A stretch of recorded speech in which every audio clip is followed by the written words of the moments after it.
I'll mute myself, so maybe that'll help. Okay, can you see my screen and hear Yes, me? yes. Oh, fantastic. Okay, good morning. My name is Sheina Kegley. I teach at Lewis County up on the Ohio River near Maysville. And I'm going to talk to you about helping yourself and your students organize your sources in a way that they can easily go through them without getting overwhelmed or having a lot of extra links to click or extra tabs open that can make it kind of hard to use sources. So I'm going to talk about a couple of places you can get your primary and secondary sources. Some of these I've used in my classroom. Some are new that I'm learning through the HERO grant program. And I'm going to talk to you about a couple strategies I've used on how to digitally organize primary and secondary sources for student use. One of the resources I started using a couple years ago was the DBQ project. My district purchased one of the binders at the elementary level, and I liked how they were organized. It helped me kind of wrap my brain around teaching with the new standards using primary sources and analyzing those sources. But a lot of my standards were not in this binder, and the online license requires that you purchase new licenses, and we just didn't have that in the budget. So my district said no, I just had the binder. So I had to come up with another method to use these sources and use other sources the way the DBQ had organized it.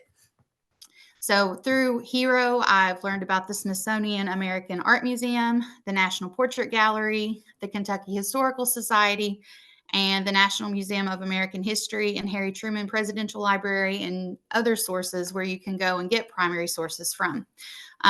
Before HERO, I used JCPS a lot. Our district had suggested checking them out. And when I got on JCPS, they have it organized by grade level for kindergarten through 8th grade. And when you click on your grade level, you'll be able to see a lot of compelling questions and supporting questions. And under each supporting question, there are multiple sources that you could use. So this document, I gave you a screenshot because it was freezing this morning when I was trying to use it. But if you open this document on JCPS, it's like 30 pages long. And you need to be able to present it in a way that students could look at the sources. And I also didn't want to use all the sources that were provided with every supporting question. They give you multiple, so you could select the ones that you wanted to use. So I needed a way that I could present it to kids. Now, this year, JCPS has started creating student slides that make this a lot more user-friendly. But when I started looking at it a couple years ago, you had the teacher doc that had 30 pages with all the curriculum information, and I had to change that so that it could be ready for students to use. So these are some of the ways that I have organized resources and some ways that I'm still learning how to organize the resources. The first one, Edulastic, I've used for my assessments.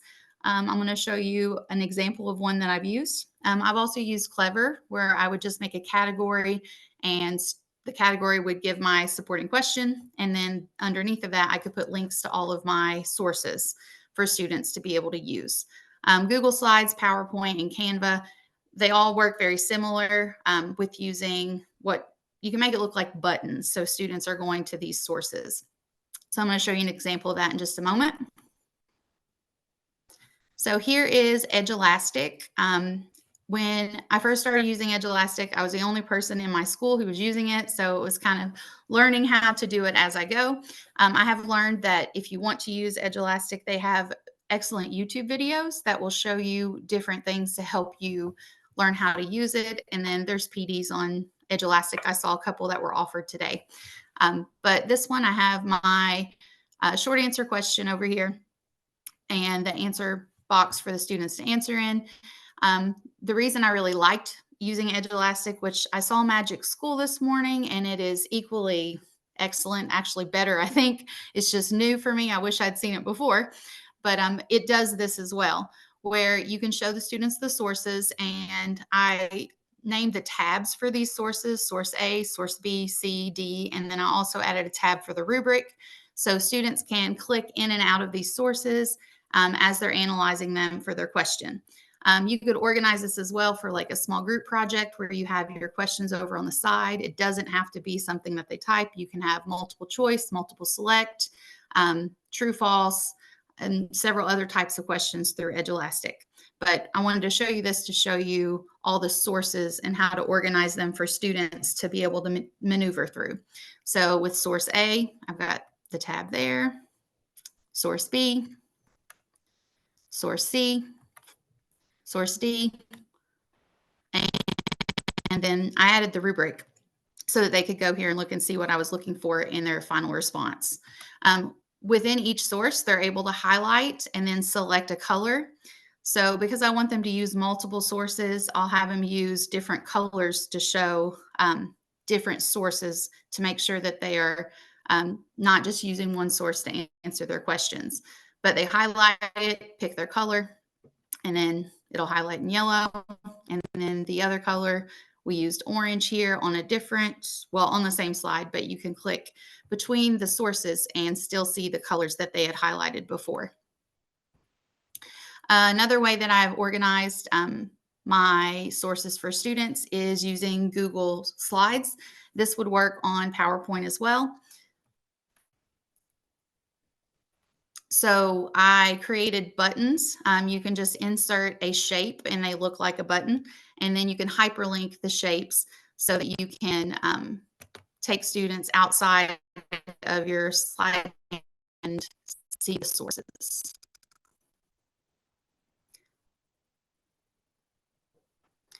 And it's slow. I apologize. Don't want, no worries. We've got time. It's okay. I like those buttons. That's cool. So this is something I use throughout 1 week. It's just a button shape instead of a square or a triangle or a circle. When you click on the center, because I was sharing this with other teachers, there's the slide that answered, and I printed the questions in advance. But they did 2 centers a day. My class block is 85 minutes, and we have some other things that we do. So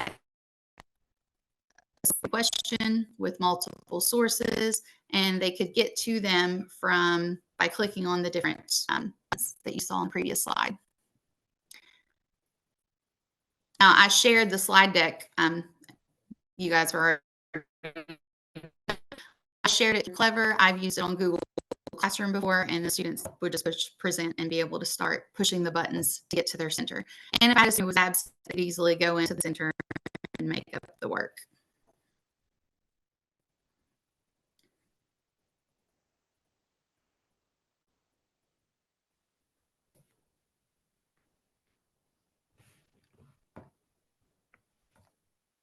Okay, you're probably frozen a little bit. Okay, it's all right. I'm going to close my questions.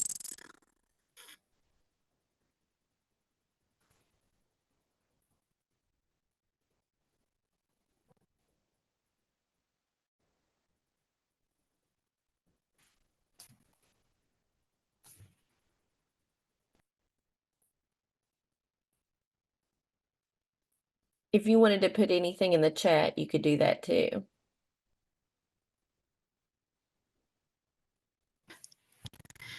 So this is the slide with the questions I use for the document-based question. So I had the supporting and for students in advance, and I had in them a packet so they could go through the different questions for the different centers. And then they use the source 1. They watch the video. I won't play the video because I'm sure it will freeze everything that I'm doing. And could just go through, answer the questions about the differences.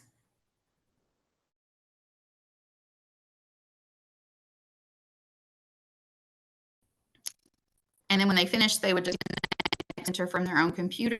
You could rotate around the classroom if you wanted to do like a traditional center, but they could just work at their own pace and finish center one and go to the next button on those questions.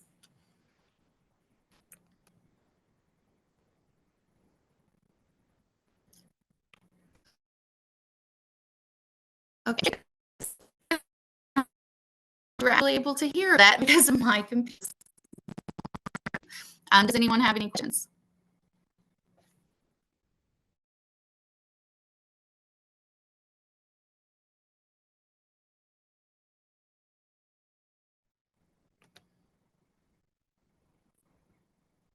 Oh no.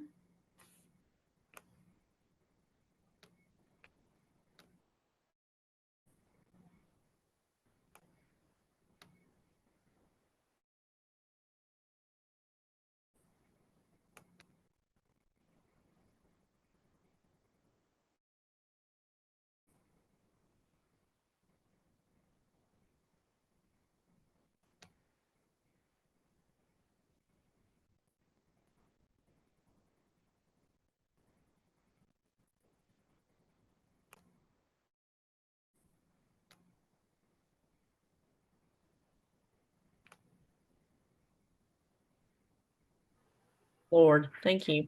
Thank you, Miss Donna. We've got some questions in the chat. Okay, I see a question available to everyone.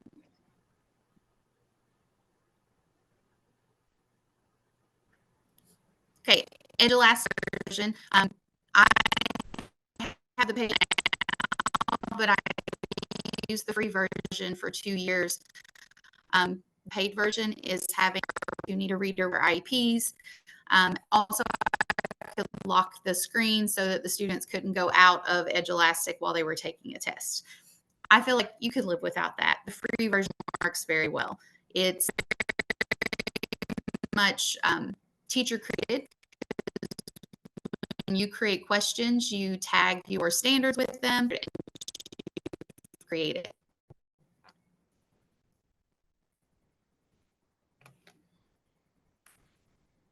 Do you give quizzes with Edulastic to students? I think you can do that.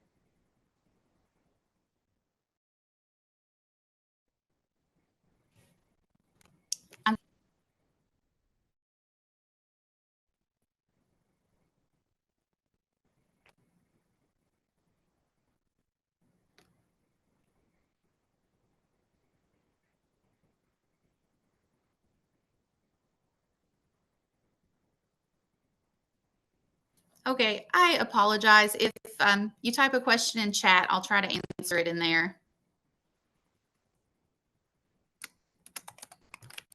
There are a few questions in chat, if you can see those. Okay.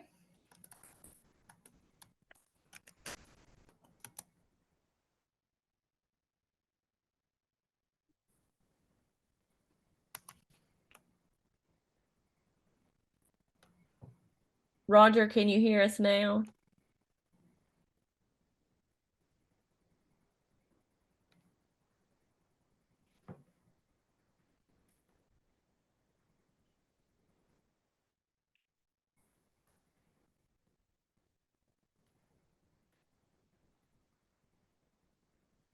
Y'all give a thumbs up if you can hear me when I'm talking. That'd be great. Okay, awesome. Got it. Thank you. Sorry, sometimes technology has a mind of its own. It just does not want to cooperate.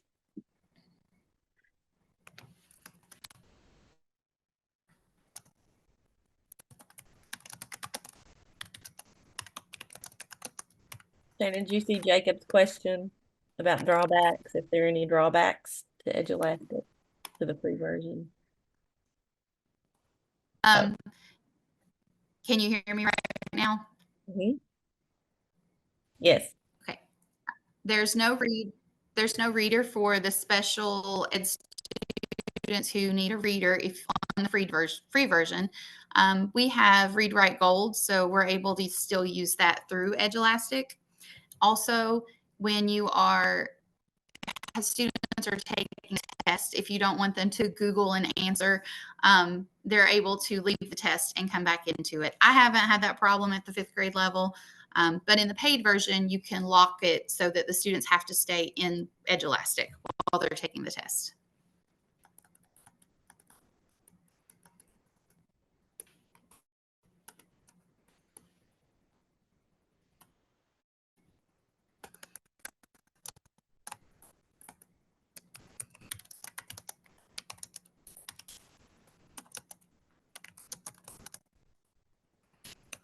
Sorry. Other questions that you all might have? We've got a few minutes. The question that she had from the resources, how have other cultures influenced art in Kentucky? I had asked where did she pull those resources from?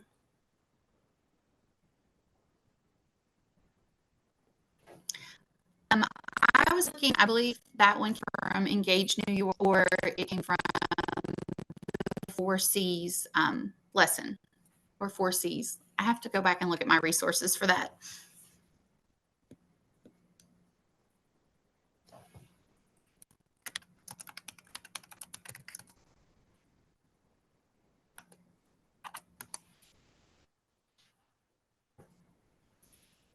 So you believe the free version is fine to use? Is it worth it to maybe request funding for the paid version?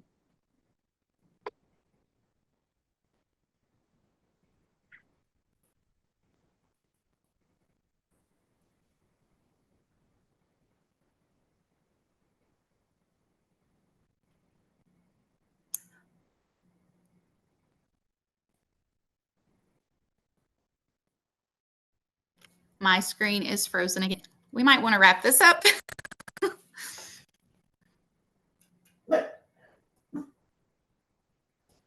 That's fine. We can.